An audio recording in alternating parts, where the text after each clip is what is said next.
Hello there, and welcome to another wine steward video. A not so dry wine steward video, can we say? Happy New Year, happy January, happy moist and humid and at least damp January.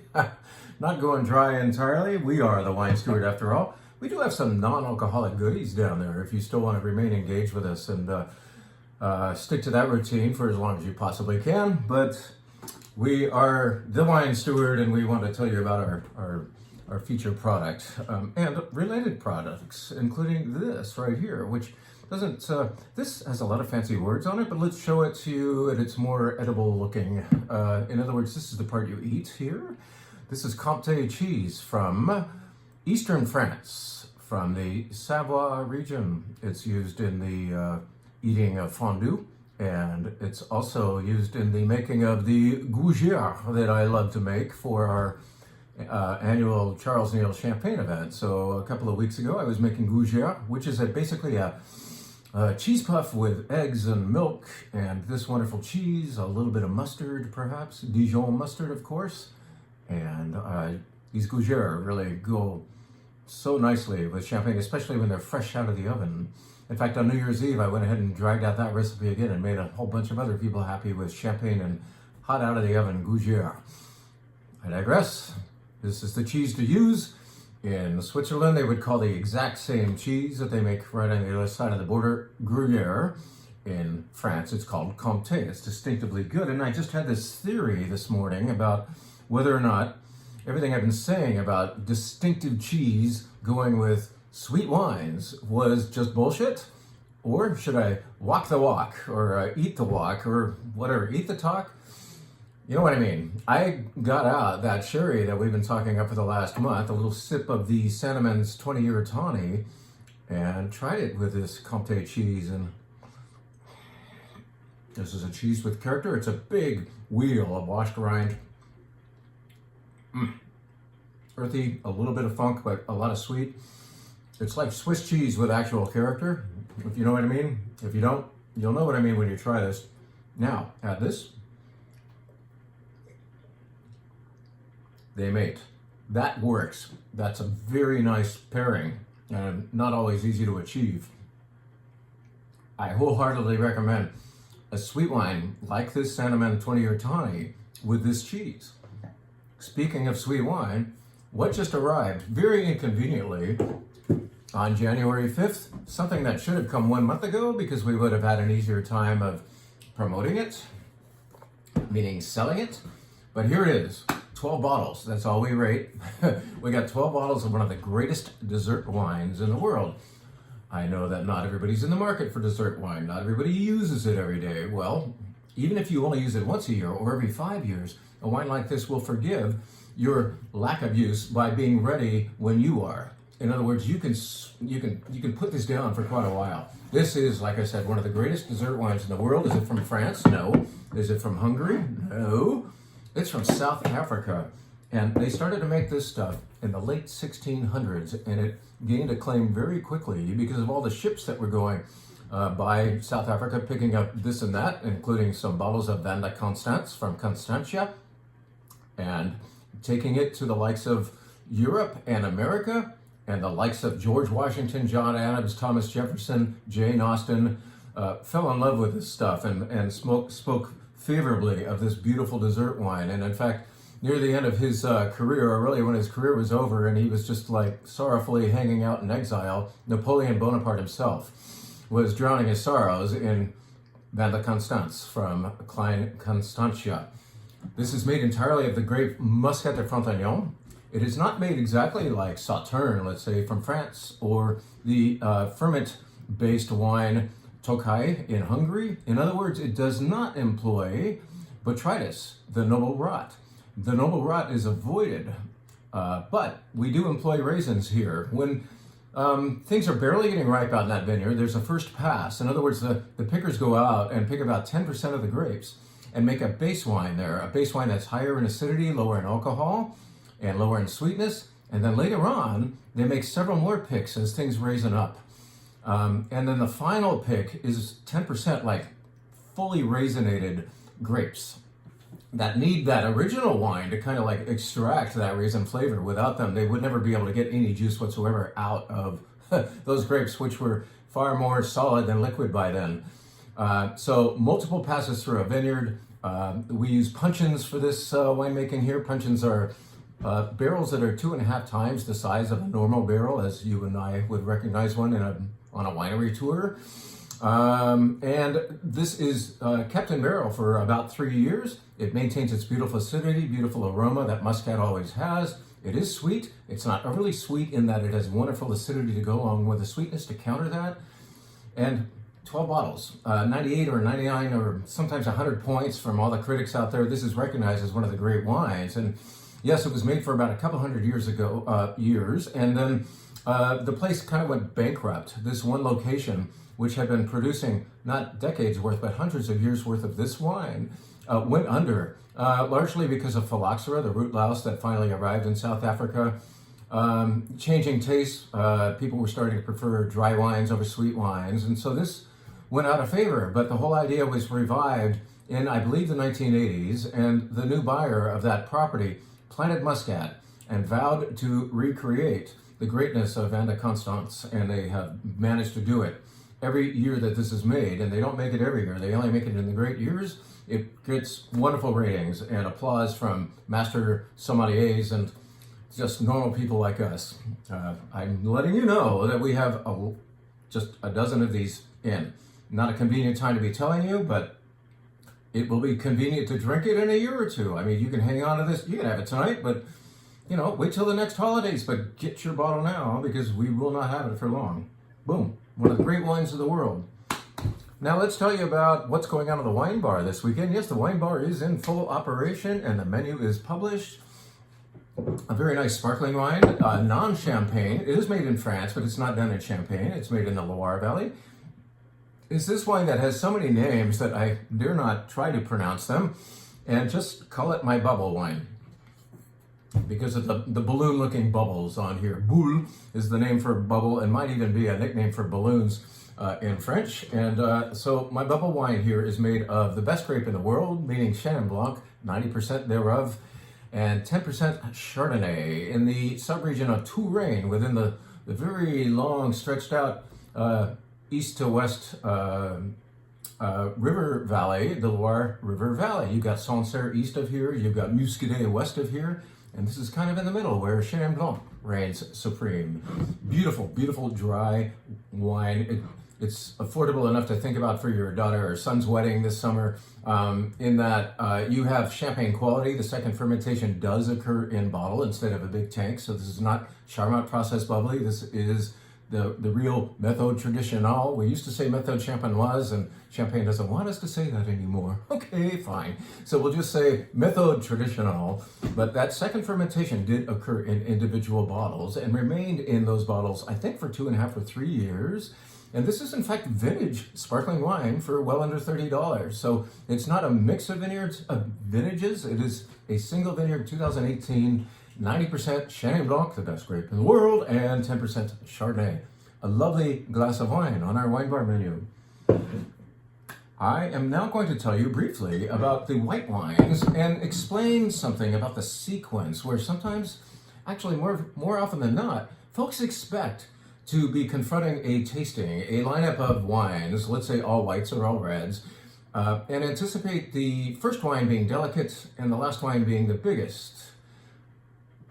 Boring. I just say, that's fine, go ahead. But we anticipate that, and I like to upset you a little bit and surprise you by doing a larger wine at the very beginning of this white wine flight. Larger meaning it's got a little more richness and roundness to it. It's not oaked up. I don't think this even saw barrels, but this is from Bougie, which is actually not far from where this Comté was made.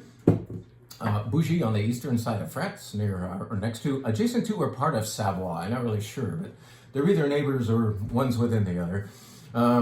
This is Roussette de Bougie. Roussette is the name of the grape. Another name for the grape is Altesse. So Bougie, Altesse, and Roussette are probably like, what the hell? And then look at the name. I mean, Domaine d'Isilla, I think that's how you say it. I'm kind of proud of my ability. Domaine d'Isilla is the pronunciation there, I believe. And yet we know nothing except that this is a beautiful, richer white wine that is not rich because of oak. And it's a 1999 or 2019, I should say. So it's got 3 or 4 years on it now, and it is alive and beautiful mouthfeel. In fact, I have a feeling like if we had tried this wine 3 years ago, it wouldn't have said so much. It is now expressing itself in a very nice way. It's hitting. And this has been sitting down on the shelf for a year and a half because no one comes in asking for Roussette or Altesse or has ever heard of Bougie. And so what do? You bring it up to the wine bar and people say, whoa, that's good. First wine of the flight, richer.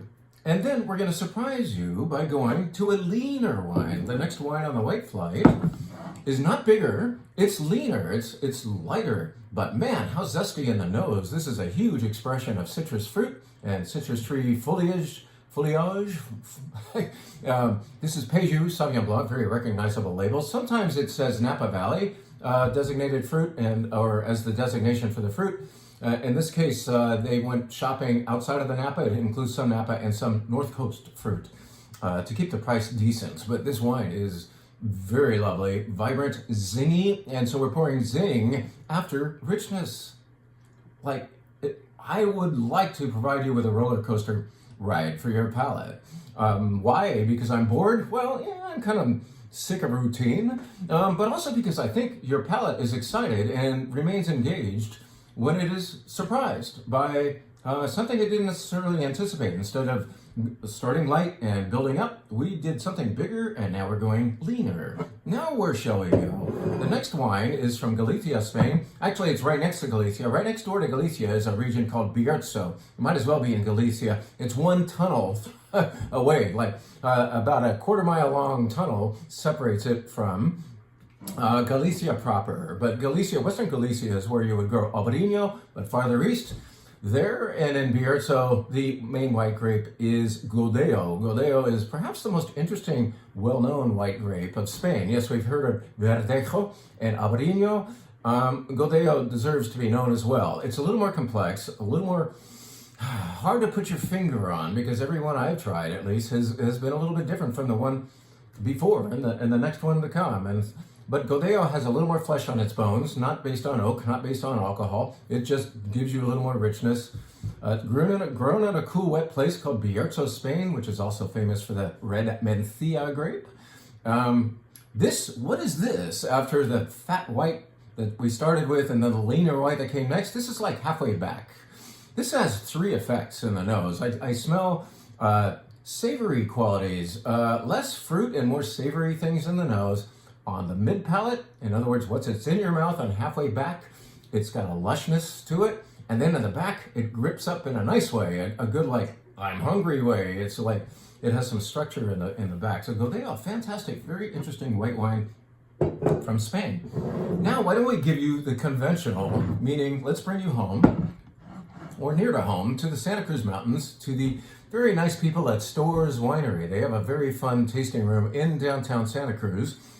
This grape, the grapes for this wine are grown nearby in the Christie Vineyard, and we've been buying off and on again for all of our 24 years. The Stores Chardonnay as grown in the Christie Vineyard. It's kind of fun to have such a long relationship with a particular wine. Well, we do that because it's good. It's a really good and recognizably, there's comfort in recognition, let's say that. When you come in asking for a Chardonnay, this is going to be what you're asking for. In other words, some more body, some more richness. There is more oak applied here, and so you get the vanilla and the toastiness from the wood. You also get some grilled peach. Maybe the grilled part is in fact from the wood, but the peach is from the fruit. It's delicious Chardonnay. We've gone back to having more body. Now where do we go? We're going to go leaner for the final wine in the white flight. We're going to go leaner, but no less characterful. In fact, the most characterful wine of the flight comes last, and that will be from, believe it or not, Seneca Lake, which is part of the Finger Lakes region of upstate New York, south of Lake Ontario. This is one of those lakes that has been like fingernails as the glacial retreat formed these north to south oriented lakes in the Finger Lakes region. If you grow grapes right along the water, you have a possibility of getting a crop. In other words, the water is a moderator there. It keeps the vines from freezing to death. And one of the great grapes, perhaps the great grape of the area, and I believe the most planted, is that grape many of you shy away from, but we encourage you to get back into what? Riesling. This is Forge Riesling. And the cool thing is, a winemaker from the Rhone Valley comes over and helps with this. The Southern Rhone winery called Saint-Côme has Louis Barral at the helm, and Louis himself comes over and helps with this particular Riesling. How cool, how open-minded of a French winemaker of Grenache, Syrah, Mourvedre, and the like comes over and works on a northern New York State Riesling. It's beautiful wine, and it's a great way to finish. It is dry, and they make sure to say that on there because they know that some of you are wary of Riesling. And so they say it very obviously here. It ain't just Riesling, it is a dry Riesling from Forge. Check it out. Very nice. Well, with all the time I spent on the white flight, I am not going to over-elaborate or even go too far into the red flight at all. I'm not going to put up a bottle that represents it. I will only say that we chose winter reds. Wines that befit a meal that you might be having this time of the year when you are using more root vegetables, potatoes, chunks of meat, maybe braising or roasting, slow cooking those meats. And all of the reds are meant to accommodate, whether from Portugal, we go there first, and Bordeaux, of course there's Bordeaux, I think there's Bordeaux, I hope there's Bordeaux, there should be. We finish with a Syrah from Bienesito Vineyard down in Santa Maria County. It's a very nice lineup of more thoughtful, food-oriented, more earthy reds. When we say earthy, I guess one of the best ways to explain that is that they're lower in fruit. So yes, they possess fruit attributes, but there are other things that I often call savories that come up to pair, to be on the stage along with the fruit. And that's what earthiness is to me. Let me show you an earthy wine, though, that is not on the flight because it got here 24 hours too late to get onto the menu. It got here this morning. This is L'Indulgent.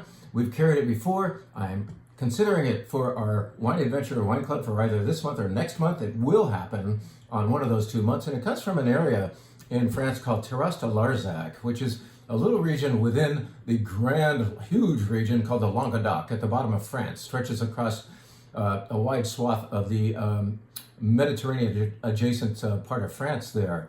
And yet, if you get away from the Mediterranean and go up in elevation, you will find this place called Terrasse de Larzac, where this wine made of Syrah primarily, including Grenache and Carignan, it just hits me in such a good way where I smell and taste and I think, how much is this? And I look at the price tag and I say, really? Because this reminds me a lot of a more expensive Northern Rhone red,